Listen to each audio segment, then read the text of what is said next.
നമസ്കാരം എല്ലാവർക്കും കേരള കരിയേഴ്സിൻ്റെ യൂട്യൂബ് ചാനലിലേക്ക് സ്വാഗതം. നമ്മൾ ഇന്ന് ഈ വീഡിയോയിലൂടെ നോക്കാനായി പോകുന്നത് Kerala public service commission KPSC gazetted date 1/3/2024 publish ചെയ്ത നോട്ടിഫിക്കേഷനിലെ skilled assistant grade 2 for electrical inspectorate department എന്ന നോട്ടിഫിക്കേഷൻ്റെ ഡീറ്റെയിൽസ് ആണ് നമ്മൾ ഇന്ന് ഈ വീഡിയോയിലൂടെ നോക്കാനായി പോകുന്നത്. ഈ വീഡിയോ ഇഷ്ടപ്പെട്ടാൽ ലൈക്ക് ചെയ്യാനായി മറക്കരുത്. അതേപോലെ നിങ്ങൾക്ക് ഡെയിലി ജോബ് അപ്ഡേറ്റ് നോട്ടിഫിക്കേഷനായി ലഭിക്കുന്നതിന് വേണ്ടി Kerala careers YouTube channel subscribe ചെയ്യുക. അതേപോലെ കേരള PSCയുടെ ഡീറ്റെയിൽഡ് സിലബസ് തസ്തിക വൈസായി ലഭിക്കുന്നതിന് വേണ്ടി കേരള കരിയേഴ്സ് എന്ന ടെലഗ്രാം ചാനൽ സബ്സ്ക്രൈബ് ചെയ്യുക. കേരള കരിയേഴ്സ് എന്ന ടെലഗ്രാം ചാനലിൻ്റെ ലിങ്ക് ഈ വീഡിയോയുടെ ഡിസ്ക്രിപ്ഷൻ ബോക്സിൽ കൊടുത്തിട്ടുണ്ട്. ആവശ്യമുള്ളവർക്ക് അത് ഓപ്പൺ ചെയ്ത് നോക്കാവുന്നതാണ്.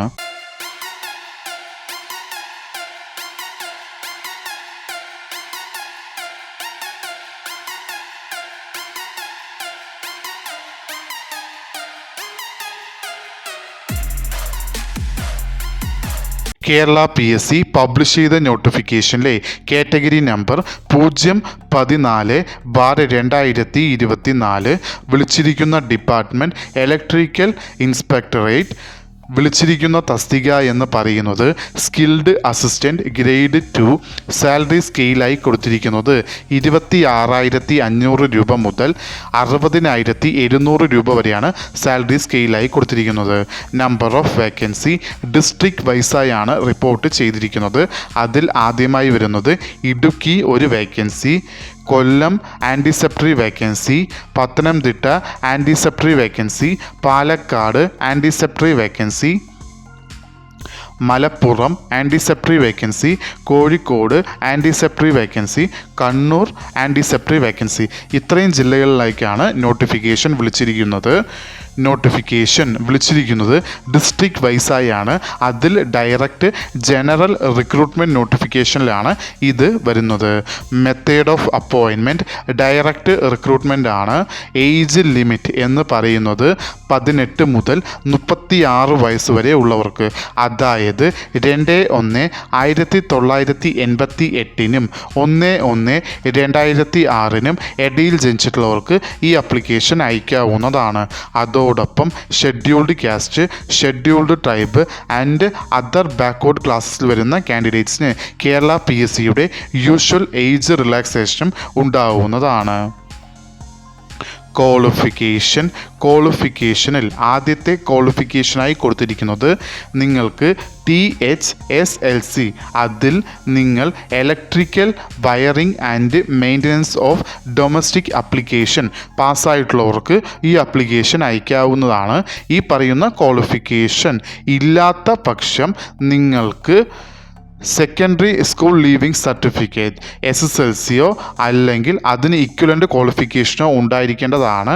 അതോടൊപ്പം നിങ്ങൾക്ക് national trade certificate in electrician, അതായത് ITIയിൽ നിങ്ങൾ ഇലക്ട്രീഷ്യൻ ട്രേഡും കൂടി പാസ്സായിരിക്കേണ്ടതാണ്. ഈ പറയുന്ന ക്വാളിഫിക്കേഷനും ഇല്ലാത്ത പക്ഷം നിങ്ങൾക്ക് vocational higher secondary examination certificate, അതായത് VHSE, അതിൽ നിങ്ങൾ maintenance and repair of domestic appliance പാസ്സായിട്ടുള്ളവരാണെങ്കിൽ അവർക്കും ഈ ആപ്ലിക്കേഷൻ അയക്കാവുന്നതാണ്. 3 ക്വാളിഫിക്കേഷനുകളാണ് കൊടുത്തിരിക്കുന്നത്. ഈ പറയുന്ന 3 ക്വാളിഫിക്കേഷനിൽ ഏതെങ്കിലും ഒരെണ്ണം നിങ്ങൾക്ക് ഉണ്ടായിരിക്കേണ്ടതാണ്. ഒന്നില്ലെങ്കിൽ THSLC, അതല്ലെങ്കിൽ നിങ്ങൾ ITI ഇലക്ട്രീഷ്യൻ പാസ്സായിരിക്കണം, അതും അല്ലെങ്കിൽ VHSEയിൽ ഈ പറയുന്ന ട്രേഡ് പാസ്സായിരിക്കേണ്ടതാണ്. ഈ തസ്തികയ്ക്ക് ഈ പറയുന്ന ക്വാളിഫിക്കേഷനുകളല്ലാതെ അതിന് ഇക്വലൻ്റ് അല്ലെങ്കിൽ ഹയർ ക്വാളിഫിക്കേഷനായി, അതായത് ഇലക്ട്രീഷ്യനുമായി ബന്ധപ്പെട്ട് ഇക്വലൻ്റ് അല്ലെങ്കിൽ ഹയർ ക്വാളിഫിക്കേഷനായി ഈ തസ്തികയ്ക്ക് PSC അപ്രൂവൽ ചെയ്തിരിക്കുന്ന ക്വാളിഫിക്കേഷനുകൾ ഏതൊക്കെയാണെന്ന് നോക്കാം. അതിൽ ആദ്യമായി വരുന്നത് KGCE, അതിൽ ഇലക്ട്രിക്കൽ എഞ്ചിനീയറിംഗ് പാസ്സായിട്ടുള്ളവരോ. രണ്ടാമതായി വരുന്നത് SCVT ഇലക്ട്രീഷ്യൻ പാസ്സായിട്ടുള്ളവരോ. മൂന്നാമതായി വരുന്നത് polytechnic diploma in electrical engineering പാസ്സായിട്ടുള്ളവരോ. നാലാമതായി വരുന്നത് polytechnic diploma electrical and electronics engineering പാസ്സായിട്ടുള്ളവരോ. അഞ്ചാമതായി വരുന്നത് ബി.ടെക് ഇലക്ട്രിക്കൽ ആൻഡ് ഇലക്ട്രോണിക്സ്. ആറാമതായി വരുന്നത് BE electrical and electronics engineering പാസ്സായിട്ടുള്ളവരോ. ഈ പറയുന്ന 6 ക്വാളിഫിക്കേഷനുകളിൽ ഏതെങ്കിലും ഒരു ക്വാളിഫിക്കേഷൻ പാസ്സായിട്ടുള്ളവരാണെങ്കിൽ അവർക്കും ഈ ആപ്ലിക്കേഷൻ അയക്കാവുന്നതാണ്. മുകളിൽ പറഞ്ഞ ക്വാളിഫിക്കേഷനുകളിന് ഇക്വലൻ്റായി, അതായത് ഇലക്ട്രീഷ്യൻ കോഴ്സിന് ഇക്വലൻ്റ് അല്ലെങ്കിൽ ഹയർ ക്വാളിഫിക്കേഷനായി PSC തന്നെ പ്രീവിയസ് ഇയറിൽ അപ്രൂവ് ചെയ്ത ക്വാളിഫിക്കേഷനുകളാണ്. ഇതിൽ സൂചിപ്പിച്ചിട്ടുള്ള ഇലക്ട്രീഷ്യന് ഇക്വലൻ്റ് ആയിട്ടുള്ള വേറെ ഏതെങ്കിലും ക്വാളിഫിക്കേഷനുകൾ ഇതിൽ സൂചിപ്പിക്കാത്തത് ഉണ്ടെങ്കിൽ താഴെ കമൻറ്റിൽ രേഖപ്പെടുത്താവുന്നതാണ്. Application eligibility male and female candidates 2 പേർക്കും ഈ ആപ്ലിക്കേഷൻ അയക്കാവുന്നതാണ്. അപ്ലിക്കേഷൻ അയക്കേണ്ടത് ഓൺലൈൻ വഴിയാണ്. അപ്ലിക്കേഷൻ അയക്കേണ്ട ലാസ്റ്റ് ഡേറ്റ് എന്ന് പറയുന്നത് 3/4/2024. ഈ നോട്ടിഫിക്കേഷൻ്റെ കൂടുതൽ വിവരങ്ങൾ അറിയുന്നതിനായി നിങ്ങൾ സന്ദർശിക്കേണ്ട വെബ്സൈറ്റ് www.keralapsc.gov.in എന്ന വെബ്സൈറ്റ് സന്ദർശിക്കാവുന്നതാണ്. ഈ വീഡിയോ ഇഷ്ടപ്പെട്ടാൽ ലൈക്ക് ചെയ്യാനായി മറക്കരുത്.